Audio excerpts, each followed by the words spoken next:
Hello everyone, my name is Manvi and I welcome you all to the first lecture of the Data Structures and Algorithm course in Java launched by PW Skills। इस course को करने के कोई pre requisites नहीं है। आप tech background से हैं, नॉन टेक बैकग्राउंड से हैं, आपने लाइफ में पहले कभी कोड किया है, नहीं किया है, none of this matters.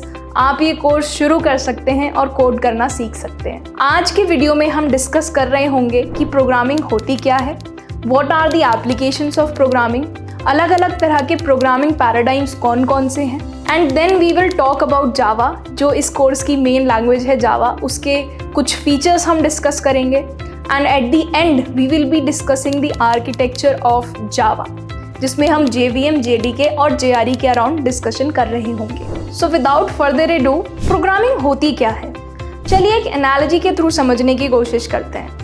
Let's say आपको अपनी कुक से मैगी बनवानी है, तो आपको उन्हें बताना पड़ेगा कि कैसे बनेगी मैगी। आपको उन्हें एक सेट ऑफ इंस्ट्रक्शंस देने पड़ेंगे। सो सपोज आपको किसी मशीन या कंप्यूटर से कोई टास्क करवाना है, तो कंप्यूटर खुद से तो कुछ नहीं कर सकता ना, आपको कंप्यूटर को भी बताना पड़ेगा कि ये करना है। तो ये जो आप इंस्ट्रक्शंस दे रहे हैं, सेट ऑफ इंस्ट्रक्शंस दे रहे हैं किसी कंप्यूटर को या मशीन को, इसे प्रोग्राम कहते हैं और इस पूरे प्रोसेस को प्रोग्रामिंग कहते हैं। देखिए, अगर आपको इतनी सी भी चीज़ चेक करनी है कि कोई नंबर इवन है या ऑड, तो कंप्यूटर को ये चीज़ बतानी पड़ेगी ना कि ये चेक कैसे होगा। आप पूरा प्रोसेस कंप्यूटर को बताएंगे। तो प्रोग्रामिंग क्या है? Programming is the process of giving set of instructions to carry out some task to a computer और to a machine by a programmer. तो हमारी एनालॉजी के हिसाब से जो हमारी मेड हुई वो हमारा कंप्यूटर है और हम प्रोग्रामर हुए। अच्छा, तो प्रोग्रामिंग तो ठीक है, बट ये डेटा स्ट्रक्चर्स एंड एल्गोरिथम्स क्या चीज़ है? देखिए, हम कोई भी प्रोग्राम लिखते हैं तो हमारे पास कुछ ना कुछ डेटा या इन्फॉर्मेशन होती है जो हमें प्रोसेस करनी होती है।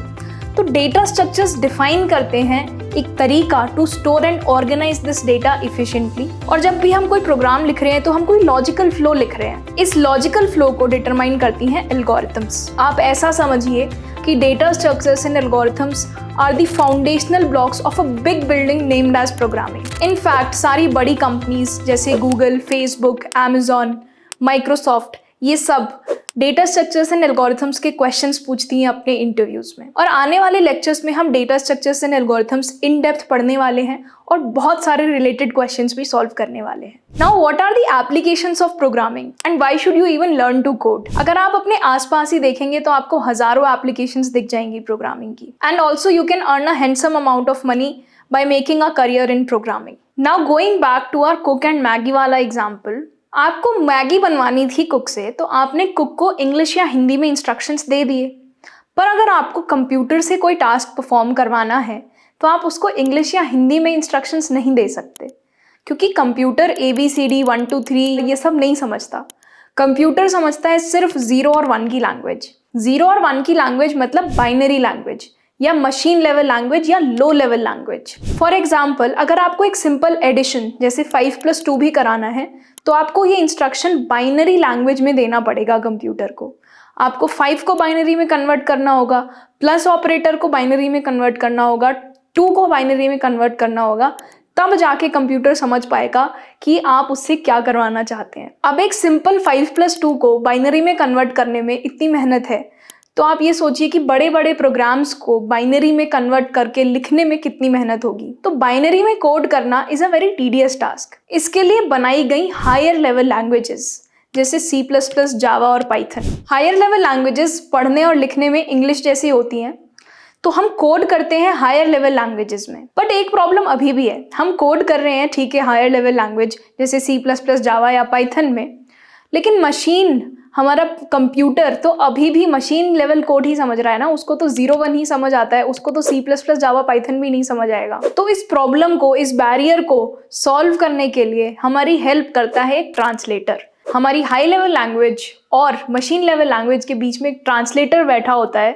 जो हाई लेवल लैंग्वेज को मशीन लेवल लैंग्वेज में कन्वर्ट कर देता है। हमारे पास 2 तरह के ट्रांसलेटर्स होते हैं, पहला कंपाइलर और दूसरा इंटरप्रेटर। एक कंपाइलर पूरे प्रोग्राम को एक ही साथ स्कैन करता है, पूरे प्रोग्राम को एक ही साथ पढ़ता है और कंपाइल कर देता है। उसके बाद मशीन लेवल कोड एग्जीक्यूट हो सकता है। लेकिन इंटरप्रेटर ये सेम काम लाइन बाय लाइन करता है। ट्रांसलेशन के साथ साथ एक चीज और हो रही है, वो हो रहा है सिंटेक्स चेक। जैसे फॉर एग्जाम्पल इंग्लिश में अगर आप उस सिंटेक्स को वॉयलेट करेंगे तो कंपाइलर आपको एरर देगा कि यार ये चीज गलत है। Now let's discuss some common types of programming paradigms. पर उससे पहले ये समझने की कोशिश करते हैं एक एग्जाम्पल के थ्रू कि प्रोग्रामिंग पैराडाइम्स होते क्या हैं। तो हमारे पास एक प्रॉब्लम स्टेटमेंट है कि हमें एक पैराग्राफ लिखना है, ठीक है, किसी भी हैंडराइटिंग में। अब 3 तरह की हैंडराइटिंग स्टाइल्स होती हैं, प्रिंट, प्रीकर्सिव एंड कर्सिव। अब इस पैराग्राफ को किसी भी तरह की हैंडराइटिंग में लिखा जा सकता है। कोई इंसान इसको प्रिंट में लिख देगा, कोई प्रीकर्सिव में और कोई कर्सिव में। तो अल्टीमेटली हम पैराग्राफ ही लिख रहे हैं, हम कोई ना कोई प्रॉब्लम सॉल्व ही कर रहे हैं, बट उसको करने का तरीका अलग है, स्टाइल अलग है। इसी तरह से प्रोग्रामिंग में भी कुछ प्रोग्रामिंग पैराडाइम्स, कुछ तरीके, कुछ अप्रोचेस, कुछ स्टाइल्स डिफाइंड हैं जिन्हें यूज करके किसी भी प्रोग्राम या प्रोग्रामिंग लैंग्वेज को लिखा जा सकता है। आज हम 3 तरह के प्रोग्रामिंग पैराडाइम्स डिफाइन करने वाले हैं। पहला प्रोसीजरल प्रोग्रामिंग, दूसरा फंक्शनल प्रोग्रामिंग पैराडाइम और तीसरा object oriented programming paradigm. Procedural programming में कोड को as a set of procedures लिखा जाता है। इन सेट ऑफ प्रोसीजर्स को हम फंक्शंस या सब रूटीन भी कहते हैं। फॉर एग्जांपल, आपको एक प्रोग्राम लिखना है जिसमें आपको कुछ डेटा इनपुट लेना है, उस डेटा के ऊपर कोई कैलकुलेशन करनी है और यूजर को आउटपुट देना है या प्रिंट करना है। तो आप इस प्रोग्राम को 3 सब रूटीन्स में डिवाइड कर सकते हैं। पहला सब रूटीन होगा इनपुट लेना, दूसरा सब रूटीन होगा कैलकुलेशंस करना और तीसरा होगा प्रिंट करना। अब इन 3 सब रूटीन्स को आप स्पेसिफाइड ऑर्डर में लिखकर अपना प्रोग्राम लिख सकते हैं। Some examples of programming languages that follow procedural programming paradigm are C, BASIC, Pascal. The second type of programming paradigm is functional programming paradigm. Functional programming paradigm में pure functions लिखे जाते हैं। अब ये फंक्शंस क्या होते हैं और प्योर फंक्शंस क्या होते हैं? तो फंक्शंस कुछ नहीं होता, बस एक चंक ऑफ कोड होता है जो एक स्पेसिफाइड टास्क कर रहा होता है और उस ब्लॉक ऑफ कोड को हम जब भी कॉल करेंगे वो रन हो जाता है, ठीक है। फॉर एग्जाम्पल, आपको एक ऐड करने का कोड लिखना है तो आप ऐड करने का फंक्शन अलग लिख सकते हैं। उसको आप 2 इनपुट दे सकते हैं, ए और बी, जिसको हम पैरामीटर्स भी कहते हैं। ऐड फंक्शन हमें ऐड करके आउटपुट दे देगा।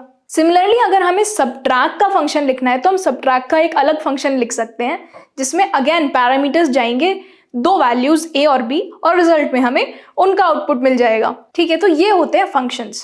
अब प्योर फंक्शंस क्या होते हैं? सो प्योर फंक्शंस वो होते हैं जो ये 2 प्रॉपर्टीज फॉलो करते हैं। पहली property, they follow strict control flow, मतलब उनका आउटपुट हमेशा सेम होता है सेम इनपुट के लिए। फॉर एग्जाम्पल, हमारे पास एक फंक्शन है f(x,y) जो रिटर्न करता है x + y। तो independent of any other external factors, x, y की वैल्यू अगर हमने लेट्स से 5 2 दी है तो 7 ही रिटर्न करेगा। आप उसको कितनी भी बार 5 2 दे लीजिए, सेम इनपुट के लिए वो हमेशा सेम आउटपुट ला के देगा। दूसरी प्रॉपर्टी होती है कि वो किसी भी एक्सटर्नल फैक्टर को चेंज नहीं करते, एक्सटर्नल एनवायरनमेंट में कोई भी चीज चेंज नहीं करते। फॉर एग्जाम्पल, ये एडिशन वाला फंक्शन ऐड कर रहा है, इधर उधर कुछ नहीं चेंज कर रहा। पर मान लीजिए कि बाहर कोई वेरिएबल है z और ये फंक्शन उस z की वैल्यू को चेंज कर दे, तो ये एक्सटर्नल एनवायरनमेंट में कोई चेंज कर रहा है, तो ये प्योर फंक्शन नहीं कहलाएगा। तो फंक्शनल प्रोग्रामिंग पैराडाइम में सिर्फ प्योर फंक्शंस का यूज होता है और ये प्रोग्रामिंग पैराडाइम मोस्टली तब यूज किया जाता है जब हमें सेम टाइप ऑफ डेटा पे मल्टीपल ऑपरेशंस परफॉर्म करने हो। फॉर एग्जाम्पल, आपके पास ए और बी 2 डेटा हैं, 2 इंटीजर्स हैं, उन पे आपको एडिशन, सब्ट्रैक्शन, मल्टीप्लिकेशन, डिवीजन, अलग अलग तरह के ऑपरेशंस परफॉर्म करने हैं, तो आप हर किसी का एक फंक्शन बना सकते हैं। JavaScript and Python are 2 examples of languages that follow functional programming paradigm. Now what is object oriented programming paradigm? Object oriented programming paradigm में data is organised in the form of classes and objects rather than functions and procedures। अब ये objects क्या होते हैं? Objects are real world entities. For example, you are an object. I am an object. Any person is a real world entity. So we all are objects. But हम किसके object हैं? कहने का मतलब है हम सब में क्या कॉमन है? हम ये कॉमन है कि हम सब लोग इंसान हैं, ठीक है। तो हम सबको एक बेसिक टेम्पलेट के थ्रू बनाया गया है, ह्यूमन नाम के टेम्पलेट या पर्सन नाम के टेम्पलेट के थ्रू बनाया गया है। इस टेम्पलेट या ब्लूप्रिंट को प्रोग्रामिंग की भाषा में क्लास कहते हैं, ठीक है। तो क्लास एक यूजर डिफाइंड ब्लूप्रिंट होता है और ऑब्जेक्ट जो कि एक रियल वर्ल्ड एंटिटी है, किसी भी क्लास का इंस्टेंस होता है। So for example, person class का इंस्टेंस है कोई भी इंसान जैसे कि आप, तो आपके दिमाग में क्या चीज़ें आएंगी? आपके दिमाग में आएगा कि आपको मल्टीपल कार्स डिज़ाइन करनी होंगी, मल्टीपल ट्रैक्स डिज़ाइन करनी होंगी। अब ये मल्टीपल कार्स जो हैं ये कोई भी हो सकती है, हैचबैक, सेडान। अब हमारे इस क्लास पर्सन वाले ऑब्जेक्ट में हम एज अ पर्सन क्या क्या कर सकते हैं? We can walk, we can talk, right? तो ये कुछ चीज़ें हैं जो हम कर सकते हैं। तो प्रोग्रामिंग के टर्म्स में, ऑब्जेक्ट ओरिएंटेड प्रोग्रामिंग के टर्म्स में जो चीज़ें एक ऑब्जेक्ट कर सकता है उन्हें मेथड्स कहा जाता है। और हमारे कुछ फीचर्स हैं, जैसे हमारे पास 2 कान 2 हाथ हैं, तो ये हमारे फीचर्स हैं, इनको प्रोग्रामिंग के टर्म्स में एट्रीब्यूट्स कहा जाता है। अगर एक और एग्जांपल लेट्स से आपको एक कार रेसिंग गेम डिजाइन करना है, तो आपके दिमाग में क्या रियल वर्ल्ड एंटिटीज आती हैं कार रेसिंग गेम सुन के? कार्स, पहली चीज तो कार्स ही आती है, फिर ट्रैक्स आता है। अब कार्स आपको मल्टीपल कार्स डिजाइन करनी होंगी, अलग अलग तरह की कार्स हो सकती है, BMW, टोयोटा, हैचबैक, राइट? लेकिन इन सारी कार्स में कुछ ना कुछ कॉमन है। जैसे हम ह्यूमंस में सब में कुछ ना कुछ कॉमन है, कार्स में भी सब में कुछ ना कुछ कॉमन है। तो कार क्लास के लिए जो ऑब्जेक्ट बन के आएगा उसके एट्रीब्यूट्स होंगे हमारे पास year of manufacture, colour, model number, और मेथड्स होंगे drive, steer, accelerate, break.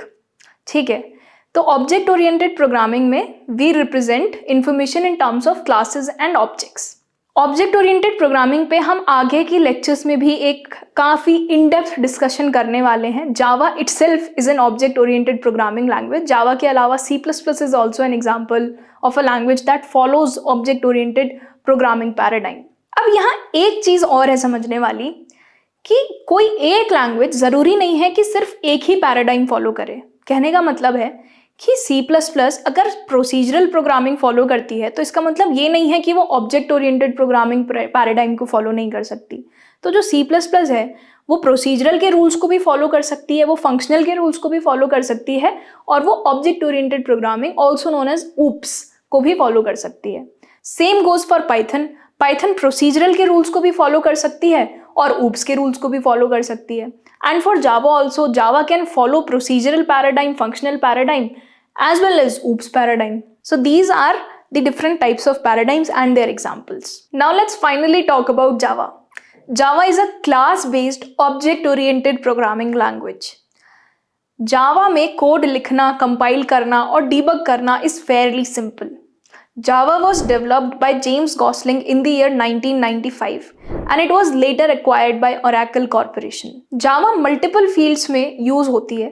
For example, it is used in developing mobile applications, web applications, and it is also used in big data processing and embedded systems.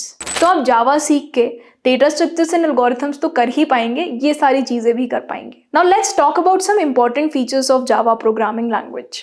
First, Java is an object-oriented programming language. As we discussed, object-oriented programming language revolved around the concept of classes and objects. So Java is an object-oriented programming language. Number 2, Java is platform independent. हाँ जी, unlike other languages like C और C++, Java एक platform independent language है। कहने का मतलब ये है कि Java machine dependent, platform dependent machine code में नहीं compile होती, एक प्लेटफॉर्म इंडिपेंडेंट बाइट कोड में कंपाइल होती है। आगे चल के हम अभी इसी लेक्चर में आर्किटेक्चर के वक्त इस चीज़ को अच्छे से समझेंगे कि प्लेटफॉर्म इंडिपेंडेंट का क्या मतलब है। Number 3, Java is fairly simple and secure. Java में ना बहुत सारे कॉम्प्लिकेटेड कॉन्सेप्ट्स हैं जो जावा में नहीं होते। जैसे जावा में ऑटोमेटेड गार्बेज कलेक्शन होता है, तो आपको एक्सप्लिसिटली मेमोरी नहीं डीएलोकेट करनी पड़ती। जावा में पॉइंटर्स का, मल्टीपल इनहेरिटेंस का ये कॉन्सेप्ट नहीं होते, तो जावा का learning curve is good, it's simple. Number 4, Java has a large standard library. Java के इन्वायरमेंट में बहुत सारी ऐसी लाइब्रेरीज प्रेजेंट हैं जिनको आप यूज़ कर सकते हैं और अपनी कोडिंग लाइफ को आसान बना सकते हैं। बहुत सारी चीज़ें आपको इम्प्लीमेंट नहीं करनी पड़ेंगी, जावा की स्टैंडर्ड लाइब्रेरी में आपको वो मिल जाएंगी। Now let's talk about why you should learn जावा। इतनी सारी लैंग्वेजेस हैं, C++, पाइथन, जावा, तो आपको जावा सीखने से क्या फ़ायदा होगा? पहली बात तो हमने जो एप्लीकेशंस डिस्कस करी जावा की, एक तीर से आप कई निशाने मार पाएंगे। डेटा स्ट्रक्चर्स, एल्गोरिथम्स तो सीख ही पाएंगे, बट मोबाइल एप्लीकेशंस बनाना, वेब एप्लीकेशंस बनाना, ये चीज़ें भी आप जावा सीख पाएंगे फ्यूचर में। दूसरी बात ये है कि जावा ना एक सिंपल लैंग्वेज है, बट ये बहुत सिंपल भी नहीं है। मतलब अगर मैं इसको कंपेयर करूँ पाइथन से, तो ये पाइथन से टफ है, बट C++ से आसान है। अगर आप बहुत easy language for example Python से स्टार्ट करते हैं तो बहुत सारे कॉन्सेप्ट्स आपको बाद में समझ नहीं आएंगे जब आप कोई नई लैंग्वेज, कोई टफर लैंग्वेज पिक करेंगे। और C++ का लर्निंग कर्व थोड़ा स्टीप होता है, इसमें पॉइंटर्स वगैरह के कॉन्सेप्ट्स होते हैं, but Java is simple to learn and easy to understand. और जो अंडरलाइन कॉन्सेप्ट्स होते हैं उनको समझने के लिए जावा में इनफ कॉन्सेप्ट्स हैं। So I think Java is the perfect language to begin your programming journey with. अगले लेक्चर में हम इंस्टॉल कर रहे होंगे JDK एंड इंटेलिजे आइडिया और अपना पहला जावा प्रोग्राम रन कर रहे होंगे। उसके बाद हम जावा में आउटपुट कैसे देते हैं, वेरिएबल्स, डेटा टाइप्स, ये चीज़ें पढ़ रहे होंगे। उसके बाद हम जावा में इनपुट लेना सीखेंगे, conditionals, loops, scope of variables, classes, methods, इन सारे फंडामेंटल कॉन्सेप्ट्स पे आने वाले 8-10 लेक्चर्स होने वाले हैं। उसके बाद हम डेटा स्ट्रक्चर्स पे मूव ऑन करेंगे, जिसमें हम सबसे पहले एरेज पढ़ेंगे, एरेज के बहुत सारे क्वेश्चन सॉल्व करेंगे, 2D एरेज करेंगे, उसके क्वेश्चन सॉल्व करेंगे। Then we will start with recursion, recursion के बहुत सारे प्रॉब्लम सॉल्व करेंगे। फिर हम different kind of sorting and searching algorithms पढ़ रहे होंगे, अगेन बहुत सारे क्वेश्चन सॉल्व करेंगे। Then we will learn about some more data structures including linked lists, stacks, queues, hash maps and again सबके साथ में प्रॉब्लम्स सॉल्व करते हुए चलेंगे। देखिए, कॉन्सेप्ट समझना एक बात होती है, उस कॉन्सेप्ट को मास्टर करना बहुत ज़्यादा इंपॉर्टेंट होता है, जो कि बहुत सारे प्रॉब्लम्स सॉल्व करके ही हम मास्टरी ला पाते हैं। तो हम बहुत सारे प्रॉब्लम्स साथ में सॉल्व करते हुए भी चलेंगे। इन लीनियर डेटा स्ट्रक्चर्स को कवर करने के बाद हम एडवांस डेटा स्ट्रक्चर्स पढ़ेंगे, जैसे कि tries, graphs, dynamic programming, binary search trees. In fact हमारा एक ऊप्स का भी एक अलग सेक्शन आएगा, जिसमें हम ऑब्जेक्ट ओरिएंटेड प्रोग्रामिंग फिर से पिक करेंगे और बहुत डिटेल में अलग अलग कॉन्सेप्ट्स ऑब्जेक्ट ओरिएंटेड प्रोग्रामिंग के, including inheritance, constructors, polymorphism, encapsulation, ये सब कुछ हम डिस्कस कर रहे होंगे। So this was all about कि हम इस कोर्स में क्या क्या चीज़ें कवर करने वाले हैं। एंड आई अश्योर यू कि आप शुरू से लेके एंड तक अगर सारे टॉपिक्स कवर करते हैं तो आपको एंड में डेटा स्ट्रक्चर्स एंड एल्गोरिथम्स पे, जावा प्रोग्रामिंग लैंग्वेज पे मास्टरी मिलेगी। तो अब हम फाइनली पढ़ते हैं जावा का आर्किटेक्चर, ठीक है। एक्चुअली जावा के आर्किटेक्चर को पढ़ने से पहले हम ये देखते हैं कि एक जावा का प्रोग्राम कैसे कंपाइल होता है, फिर क्या होता है, कैसे अल्टीमेटली मशीन कोड में कन्वर्ट होता है, ठीक है। तो इन जनरल अगर हम देखें तो हमारे पास क्या होता है, इनिशियली एक हाई लेवल कोड होता है, हायर लेवल लैंग्वेज में आपने जो कोड लिखा हुआ है, इस केस में हम जावा लिख रहे हैं, तो आपके पास एक फाइल होगी .java एक्सटेंशन की। ये वो फाइल है जो हमने लिखी है, ये हमारा प्रोग्राम है, ठीक है। इसको ना सोर्स कोड भी कहा जाता है। अब ये जो .java है ना, ये एक्चुअली ये एक्सटेंशन है जावा फाइल की। अगर ये पाइथन फाइल होती तो .py एक्सटेंशन होती, CPP फाइल होती यानी कि C++ की फाइल होती तो .cpp एक्सटेंशन होती, ठीक है। तो प्रोग्रामर ने ये सोर्स कोड लिखा, अब उसको एक मशीन पे सोर्स कोड को चलाना है। अब मशीन तो सोर्स कोड जो higher level language, one of the higher level languages Java, C++ या पाइथन में लिखा गया है, मशीन तो ये समझती नहीं है। मशीन क्या समझती है? मशीन तो समझती है जी मशीन कोड। मशीन कोड क्या होता है? मशीन कोड इज 0-1 वाला कोड, बाइनरी कोड, जो सिस्टम, जो कंप्यूटर की लैंग्वेज है। तो हमने स्टार्टिंग में देखा था, तो इस सोर्स कोड को मशीन कोड में जो कन्वर्ट करता है उसे कहते हैं कंपाइलर, ठीक है। जनरली ये प्रोसेस होता है, मशीन कोड बन जाता है, फिर उसको सिस्टम रन कर सकता है, एग्जीक्यूट कर सकता है। ये C++ में ऐसा होता है, ठीक है। लेकिन जावा में कुछ अलग है, देखते हैं जावा में क्या अलग है और वो क्यों है अलग, ये भी हम देखेंगे। अब देखिए, कंपाइलेशन प्रोसेस तो होती है जावा में भी, ये कंपाइल हो रहा है, लेकिन कंपाइल होने के बाद ना ये मशीन कोड नहीं बनाता, ये बनाता है something called as byte code. अब भाई ये बाइट कोड क्या नई चीज़ आ गई? बाइट कोड कुछ नहीं है, बस एक इंटरमीडिएट लैंग्वेज है, जो मशीन कोड नहीं है, जो सोर्स कोड नहीं, कुछ बीच की लैंग्वेज है, ठीक है। अब ये जो बाइट कोड है ना, इसको इंटरप्रेट करेगा JVM।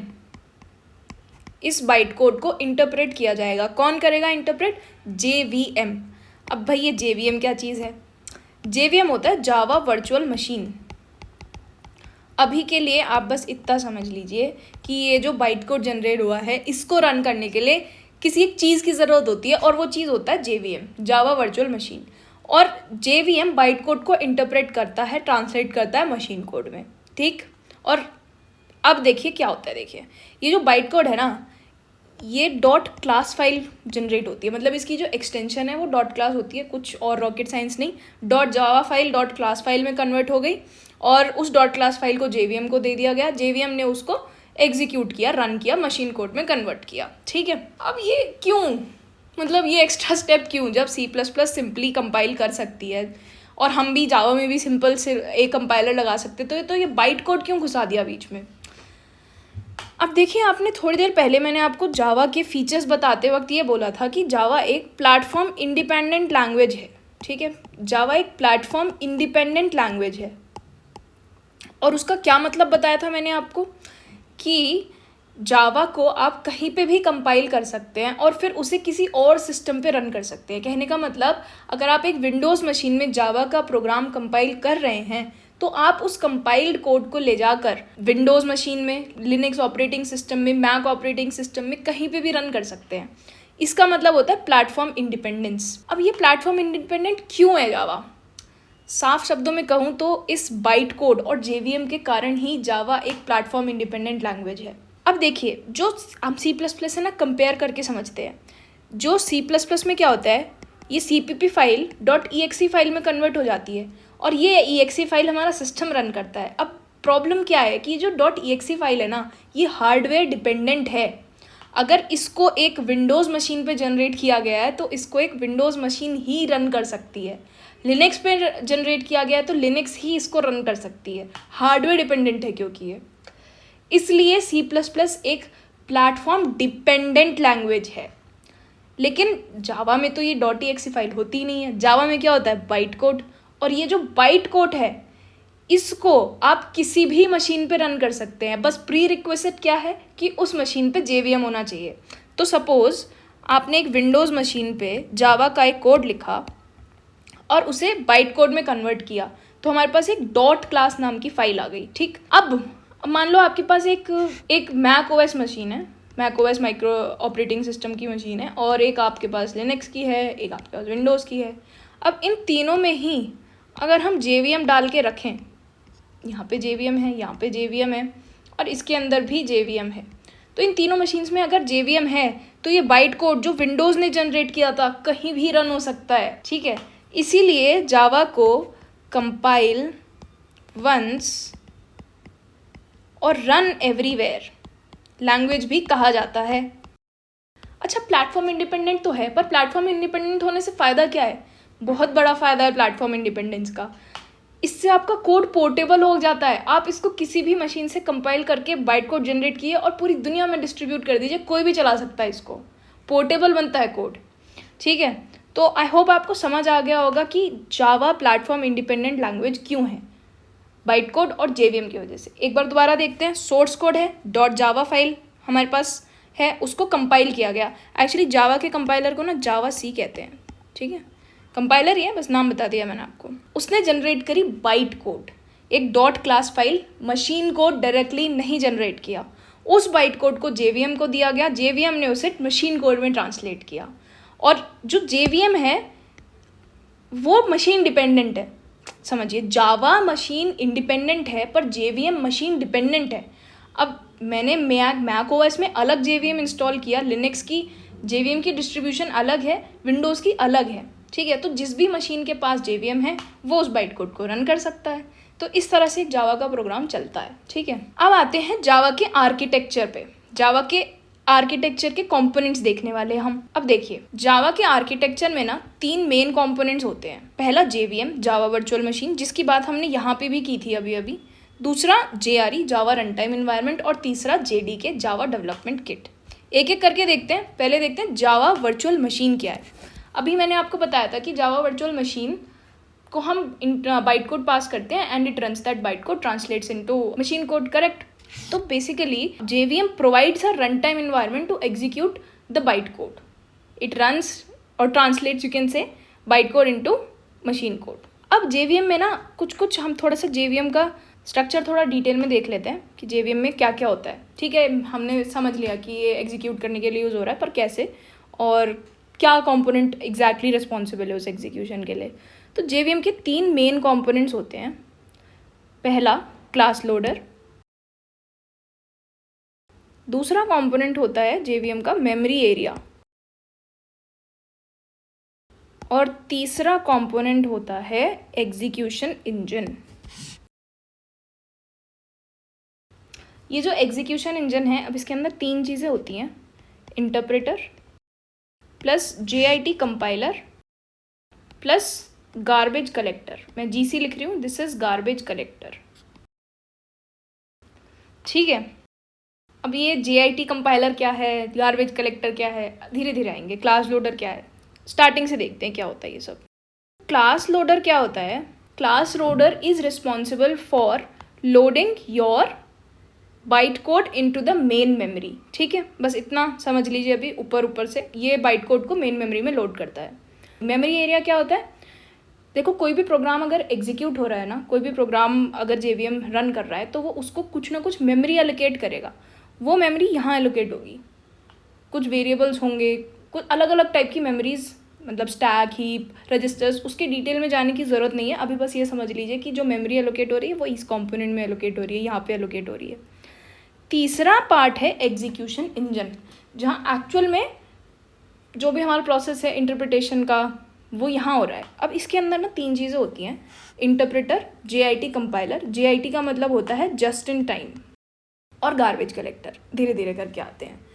इंटरप्रेटर तो हमें पता ही है क्या होता है, लाइन बाय लाइन जो कोड को ट्रांसलेट करता है एक लैंग्वेज से दूसरी लैंग्वेज में, ठीक है। अब ये कंपाइलर कहाँ से आ गया यहाँ पे, जस्ट इन टाइम कंपाइलर? अभी तो हमने कहा कि बाइट कोड जो है वो मशीन कोड में इंटरप्रेट हो रहा है, इंटरप्रिटेशन के प्रोसेस के थ्रू एग्जीक्यूशन हो रही है। तो फिर ये कंपाइलर कहाँ से आ गया? एक्चुअल में हो तो इंटरप्रेट ही रहा है, पर जेआईटी कंपाइलर का यहाँ पे काम पता है क्या है? ये जेवीएम की परफॉर्मेंस को ऑप्टिमाइज करता है। कैसे? अब देखो, the execution engine uses the interpreter to interpret the byte code whenever it finds something some repeated code। मतलब मान लो कि एक पीस ऑफ कोड है, वो प्रोग्राम में बार बार लिखा हुआ है, कई जगह पे लिखा हुआ है। एक मेथड मान लीजिए, कोई मेथड है XYZ, वो बहुत जगह पे कॉल हो रहा है। अब जो इंटरप्रिटेशन होती है वो तो लाइन बाय लाइन होती है। अब मान लो पहली बार लिखा तो इसने इंटरप्रेट किया, लाइन बाय लाइन ट्रांसलेट किया, फिर दूसरी बार सेम मेथड कॉल हुआ, फिर उसने दोबारा से लाइन बाय लाइन उसको ट्रांसलेट किया, फिर तीसरी बार, चौथी बार, 5वीं बार। तो ये प्रोसेस जो है स्लो होता है। पहली बात तो इंटरप्रेटर खुद ही कंपाइलर से स्लो होता है, और ऊपर से ये रिपीटेड ऑपरेशंस कर रहा है। तो जब ये रिपीटेड ऑपरेशंस मिलते हैं ना, जब भी ये रिपीटेड ऑपरेशंस हो रहे होते हैं, तब just in time compiler picture में आता है और कहता है कि तू रुक इंटरप्रेटर, मैं इस पूरे कोड को ना डायरेक्टली मशीन कोड में कन्वर्ट कर देता हूँ और तुझे दे देता हूँ, तू बार बार मत कन्वर्ट कर, ठीक है। तो इससे क्या होता है, सिस्टम की परफॉर्मेंस ऑप्टिमाइज हो जाती है, ठीक है। तो गार्बेज कलेक्टर क्या होता है? Garbage collector is responsible for automatically deallocating और dereferencing memory. So garbage collector is used for deallocating और डीरेफरेंसिंग अनयूज्ड मेमोरी। अगर कोई मेमोरी ब्लॉक अनयूज्ड है तो जावा के पास एक ऑटोमेटिक गार्बेज कलेक्टर है जो उस अनयूज्ड मेमोरी को ढूंढता है और डिलीट कर देता है। वो हेडक हमारी है ही नहीं, हमें कोई टेंशन लेने की ज़रूरत नहीं है कि यार कुछ अनयूज्ड मेमोरी ब्लॉक, कोई अनरेफरेंस्ड मेमोरी ब्लॉक रह गया है तो हम उसे डीएलोकेट करें जाके, जबकि C++ में उसे खुद से डीएलोकेट करना पड़ता है। जावा में ये चीज़ गार्बेज कलेक्टर करता है खुद से, ठीक है। तो ये हो गया हमारा जेवीएम। अगला कंपोनेंट है जेआरई। अब ये जेआरई क्या है? अब हमने ना जेवीएम तो पढ़ लिया कि जेवीएम क्या करता है। जेवीएम के अंदर इंटरप्रेटर है, जस्ट इन टाइम कंपाइलर है, और उससे बाइट कोड जो एग्जीक्यूट हो रहा है। अब पता है क्या होता है, अब बाइट कोड को एग्जीक्यूट तो जेवीएम कर रहा है, लेकिन एग्जीक्यूट करने के लिए ना कुछ लाइब्रेरीज़ की ज़रूरत होती है, कुछ रन टाइम लाइब्रेरीज़ की ज़रूरत होती है। जैसे कि अगर आपने अपने कोड में कोई भी लाइब्रेरी यूज़ करी है, let's say collections, math, swing, कोई भी लाइब्रेरी अगर इस तरह की यूज़ की है, तो वो जो लाइब्रेरीज़ है ना, वो हमें जेआरई प्रोवाइड करता है। तो JRE basically is JVM plus these libraries. JRE का मतलब सिर्फ लाइब्रेरीज़ नहीं है, जेआरई में जेवीएम भी आता है और लाइब्रेरीज़ भी आती हैं, ठीक है। तो ये सिंपल सी बात जेआरई की रही। अब आती है बात जेडीके की। तो एक तो हमारे पास जेआरई है जिसमें हमारे पास लाइब्रेरीज़ हैं, जेवीएम है, ठीक है। अब इस जेआरई के अलावा हमें एक जावा प्रोग्राम को रन करने के लिए क्या क्या चाहिए? हमें कंपाइलर चाहिए जावा सी, और हो सकता है हमें कोई अगर मतलब चाहिए नहीं, पर अगर हमें ज़रूरत है तो हमें मान लो हम डीबगिंग टूल्स कुछ चाहते हैं अपने सिस्टम पे या अपने इन्वायरमेंट में कुछ मॉनिटरिंग टूल्स हमें चाहिए हैं, और एक जावा डॉक करके एक टूल होता है, it is used for generating documentations automatically. तो ये जो सारे डेवलपमेंट टूल्स हैं they are provided by JDK, तभी इसका नाम है जावा डेवलपमेंट किट। ठीक है, जावा सी क्या है, हमने देखा था जावा कंपाइलर, करेक्ट। तो ये दोनों चीज़ें मिला के JDK कहलाती हैं। तो JDK क्या होता है, JRE प्लस डेवलपमेंट टूल्स। ठीक, अब difference between JDK, JRE and JVM क्या है। अच्छा, तो JVM क्या था, JVM यूज़ क्यों होता था। पहले तो JVM हमारे बाइट कोड को एग्जीक्यूट करने के लिए यूज़ होता था। JRE क्या करता था, JRE JVM को लाइब्रेरीज देता था जिसकी हेल्प से वो अपनी एग्जीक्यूशन कंप्लीट कर पाता था। JDK क्या है, JDK composes of the development tools that are required, correct. तो JRE अगर आपको एक जावा प्रोग्राम रन करना है ना, तो JRE तो आपके पास होना ही होना चाहिए। JDK के अंदर बहुत सारे टूल्स होते हैं, जावा सी मॉनिटरिंग टूल्स जो हमने भी पिछली स्लाइड में देखे। उनमें से कुछ मतलब ज़रूरी नहीं है कि आपको वो चाहिए जावा प्रोग्राम रन करने के लिए, आप जावा कंपाइलर अलग से भी इंस्टॉल कर सकते हैं, पर JRE तो चाहिए ही चाहिए। ठीक, तो JVM क्या होता है, JVM इज़ लाइक एक्चुअली ये कंपोनेंट्स लिख रही हूँ मैं JVM के समराइज करने के लिए, class loader, memory area and the execution engine used for execution of bite. और JRE क्या होता है, JRE is JVM plus run time libraries. और JDK क्या होता है, JRE प्लस डेवलपमेंट टूल्स। ठीक है, तो ये हो गई थोड़ी आसान भाषा में जावा आर्किटेक्चर की कहानी। अंदर और भी बहुत डिटेल्स पॉसिबल हैं, बट अगर आपको पहले वीडियो में वो चीज़ें पढ़ाई जाएंगी तो आप शायद वीडियो देखने दोबारा नहीं आएंगे। तो हमने बहुत ही सिंपल तरीके से, और जितना सिंप्लीफाइड और जितनी मिनिमल इन्फॉर्मेशन समझने के लिए चाहिए चीज़ों को, उतनी इन्फॉर्मेशन मैंने आपको यहाँ पे दी है। अगर फिर भी आपको कुछ चीज़ें समझ नहीं आई हैं तो टेंशन लेने की कोई बात नहीं है। हम आगे जैसे कोर्स में पढ़ेंगे आपको सब कुछ समझ आएगा, सब कुछ एकदम क्रिस्टल क्लियर हो जाएगा। ठीक है, तो आज के वीडियो के लिए इतना ही, और नेक्स्ट लेक्चर में हम JDK डाउनलोड और इंस्टॉल करेंगे, हम IntelliJ IDEA इंस्टॉल करेंगे which is an IDE integrated development environment, और हम अपना पहला जावा का प्रोग्राम रन करेंगे अपने सिस्टम्स पे। Thank you for watching this video. As a reminder, आप pwskills.com वेबसाइट पे जाके लेक्चर के नोट्स, असाइनमेंट्स और आने वाले लेक्चर्स का शेड्यूल एक्सेस कर सकते हैं। आप लेक्चर के जो नोट्स हैं उनसे रिवीजन कर सकते हैं, जो असाइनमेंट्स दिए जा रहे हैं उनके प्रॉब्लम्स को प्लीज़ सॉल्व कीजिएगा। इन सारी चीज़ों को करने से आपका लर्निंग एक्सपीरियंस काफ़ी इम्प्रूव होगा। And all of this is absolutely available free of cost on PW Skills website. अगर आपके लेक्चर रिलेटेड कोई भी डाउट्स रह जाते हैं तो आप उनको नीचे दिए हुए डिस्क्रिप्शन में दिए हुए फॉर्म में फिल कर सकते हैं, एंड हमारी टीम रेलिवेंट डाउट्स को डेफिनेटली पिक करेगी, और जो live doubt resolution sessions conduct होने वाले हैं उनमें आपके डाउट्स ज़रूर सॉल्व होंगे। So thank you again and happy learning, bye.